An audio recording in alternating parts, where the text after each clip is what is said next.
eu tirar um pouco de volume em cima também. Então tá ótimo. Aí eu falo, você vai ter que acostumar ele. É aquele. A gente nunca cortou tão curto ele. Mas deixa que nessa semana ele já fica quietinho. Se tirar mais, aí. Mas velho, tá ótimo. Tá? Não tira mais que isso. Seguinte, eu trabalhava em banco e teve uma revolução muito grande no começo dos anos 80 para cortes, né? Que era aqueles cortes meio bundinha, que todo mundo usava, meio orelha e tal. E alguns amigos meus apareceram com uns cortes mais transados.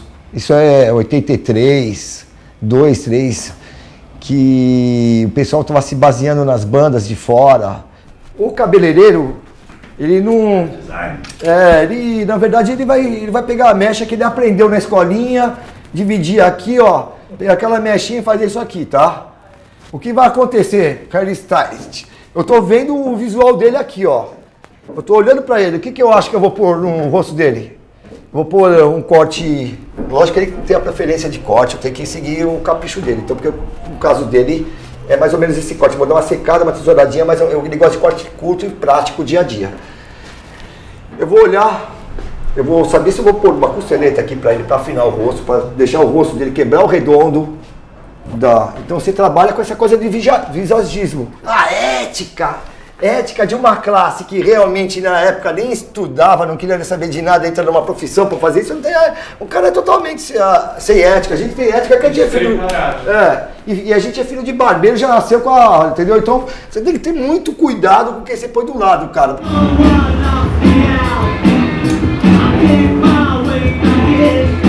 Eu já?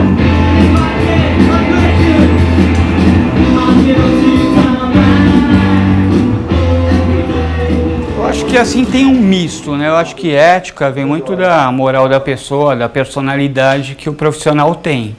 Eu acho que existe ética entre alguns profissionais e entre outros não. Acho que é bem variado, assim. Eu acho que depende muito do que eu te falei, da personalidade, do que o cara é, do propósito que ele tem. Tem cara que sabe trabalhar junto, tem cara que não sabe. Então acho que existe um misto. Eu nem gosto de falar muito disso porque senão você generaliza, né, uma classe toda. Então eu prefiro não tocar muito no assunto, mas eu acho que pela visão que eu tenho assim existe um misto de profissionais leais, desleais. Isso como em toda a profissão, né, tem. Eu me dou muito bem com o Maurício, então convidei ele para trabalhar comigo, eu tenho que pôr cliente na mão dele. Isso é o trato que a gente fez também. E ele já trouxe a clientela dele. Então, automaticamente, você como dono de salão, você tem que segurar o profissional como? Dando o cliente para ele ficar na casa ou apresentando para ele poder trabalhar e fazer a clientela dele. Mas um salão grande, com 20 profissionais, é um saco, porque, existe a coisa da concorrência, do não sei o quê, um tomando o cliente do outro, com uma sacanagem tremenda, chega o caso de nego botar alguma coisa no potinho do outro para queimar o cliente do outro para ele tomar, entendeu? Nossa, o que é isso? Vamos supor, o cara tá pintando o cabelo, ó. Eu já vi isso acontecer. O cara tá pintando o cabelo, aí o outro tá lá, ó, o cara tá pintando, ele tá conversando com a cliente, passando por da cliente. Aí, cara, o outro, ele põe aqui de lado, vai lá fazer um negócio e tal, pá. Aí o outro chega assim, ó, põe um negócio e dá uma viradinha. Aí o cabelo da mina vai ficar verde. Pente de máquina. Eu já tive um profissional que fez isso, que eu era empregado e os caras disputavam pra caramba no Cabral. O cara pegava, desaparafusava aqui e puxava pra trás o pente. Aí você ia limpar aqui o cara, você cortava o cara. Entendeu? É submundo, meu. Esse negócio de cabelo de barbeiro. Dani! Ai, foi. E aí? Tudo bom, Gatona? Tudo. Conte-me, quer dizer que então você quer mudar tudo? Quero. Mostre-me aí sua foto. É o seguinte. É esse corte aqui. Certo. E aí você queria esse loirão pra mudar? É. O corte é esse? É. Mas você também tá em dúvida entre eles? Entre essa cor e essa cor. E aí você falou que vai ficar um tempo fora e aí quer 5 meses. Poxa, mas aí então a gente pode... Porque aí você vai ficar 5 meses, vai crescer raiz, vai estar muito loira, vai começar a te incomodar um pouquinho. Pensando nessa sua estada fora, acho que a gente pode fazer um cabelinho mais para um... Aí vai crescendo escuro, né? Vamos deixar essa raiz assim e a ponta um pouquinho mais pro mel, em vez de ser tão pro loiro. Tá ótimo. Tá bom? Tá ótimo. Beleza. Vamos lá no lavatório? Eu acho que é assim, são muitos cabeleireiros, né? E não dá pra falar por todos, mas eu já trabalhei em salões assim de uma competitividade assim absurda. E agora eu trabalho num lugar onde eu quase não vejo, eu não vejo competitividade, assim. A gente está numa equipe que todo mundo tem a sua grande clientela e todo mundo trabalha em equipe e ajuda num diagnóstico de cor e tudo mais.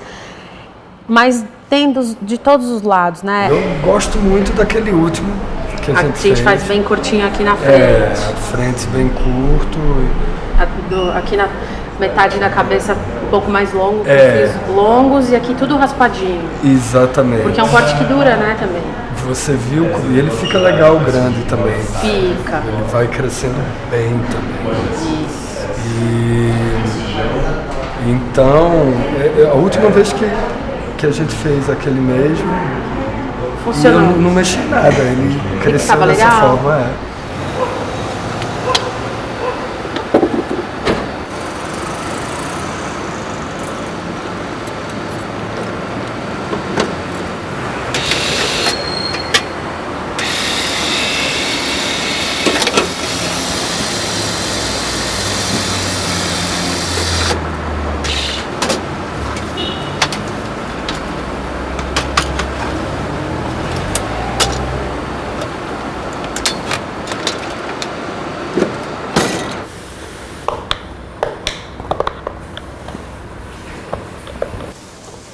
Resistência? Não, tá sujo.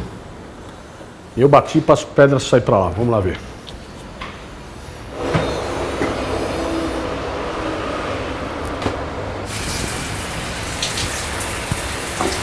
Claro, a maioria é mulher. Até me pergunto se são casadas ou não. É duro falar, porque não dá para ver. Você percebe. Eu posso te dizer que 50% da minha clientela são pessoas separadas. Aí 30% seria pessoas de terceira idade, 10% corporativos e 10% homens. Como eu tenho muitos homens que ligam, agenda comigo, mas quando eu vou lá, a mulher dele que me recebe. Como o inverso. A mulher que marca e quando eu vou lá, quem acompanha o serviço é o marido. Não é sempre, geralmente nem acompanho. A empregada está trabalhando e eu também estou lá. Oi, Jaqueline. Bom dia. Bom dia. O que está acontecendo com a torneira, Jaqueline? Então, o que acontece? Essa torneira, eu tive que colocar esse paninho aí para proteger por conta da água. Se eu uso ela sem esse paninho, a água espalha muito. Vai derramando, espalha, me molha o chão, molha tudo. Entendi. Entendeu? Para a senhora não gastar dinheiro comprando uma torneira nova, que uma torneira dessa em média vai dar uns R$45, pode comprar o extensor. Compensa mais. Compensa bem mais. E aí resolve o seu problema. Certo. Ah, mas tá bem simples. Mas o relacionamento com o cliente, quando você chega na casa do cliente, você já vê pelo bom dia que ele dá pra você. Aí você já sabe se ele tá de bom humor, de mau humor. Mas o que o cliente quer é um serviço bem feito. Então é passado uma lista de 7 serviços. Se o primeiro, segundo serviço você fez muito bem feito, pronto, você já ganhou o cliente. Mas você ganha mesmo o cliente no final. Aí você vê que ele fica calmo. Todos os problemas deles resolvidos, não teve problema nenhum. Agora, existe casos em que há problemas, tá? Então, problema estrutural, algum tipo de problema que não é do profissional.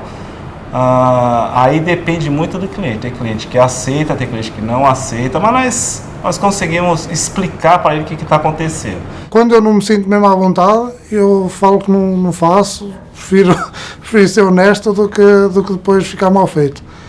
Mas normalmente são trabalhos que eu já fiz, já estou habituado a fazer, já sei como são feitos, então tento fazer o melhor que sei, tento fazer como se fosse para mim, basicamente. Eu não preciso falar, porque a própria cliente já fala, ó, veio um rapaz aqui, ó, o que ele me fez? Porque nós somos chamados para consertar o problema deles. Então, nós saímos da empresa sabendo, e lá, e a mulherada fala, elas falam, as clientes falam e falam muito. Então nós, por isso que eu falei, que eu citei da parte elétrica, que tem muita gambiarra, mas elas mesmas já falam. Tanto é que o que eu recebo de reclamação, como eu não registrei a marca, também, mesmo que eu tivesse registrado, não teria dinheiro para brigar com todos que existem no mercado. As reclamações mais constantes são as seguintes, que a pessoa liga lá em casa, crente que agendou conosco. Não, porque eu marquei 9 horas com o marido de aluguel, agora já são 10 e até agora o cara não veio. Aí minha mulher, peraí minha senhora, a senhora marcou com quem? Ah, o Roberto, que é... Não, aqui é só Valdir e quem atende é a Jússia. E vice-versa. Mas o que mais acontece de reclamação é de marcar e nem satisfação darem. Aí querem que eu vou. Ah, já que ele não está... Não, minha senhora, ele também é só com agenda, ele já está na rua.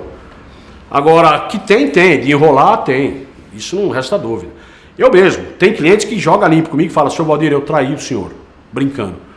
Eu traí porque eu liguei lá, o senhor só podia daqui 20 dias, eu tive que chamar outro. Mas olha, foi um problema tremendo. Os clientes reclamam, que veio até que trabalhou bem, mas fez uma sujeira tremenda. Então eu ouço muito essas reclamações. Teste antes de vir embora, já aconteceu várias vezes eu ir corrigir trabalhos de profissionais anteriores, e então tento não falhar onde os outros falham.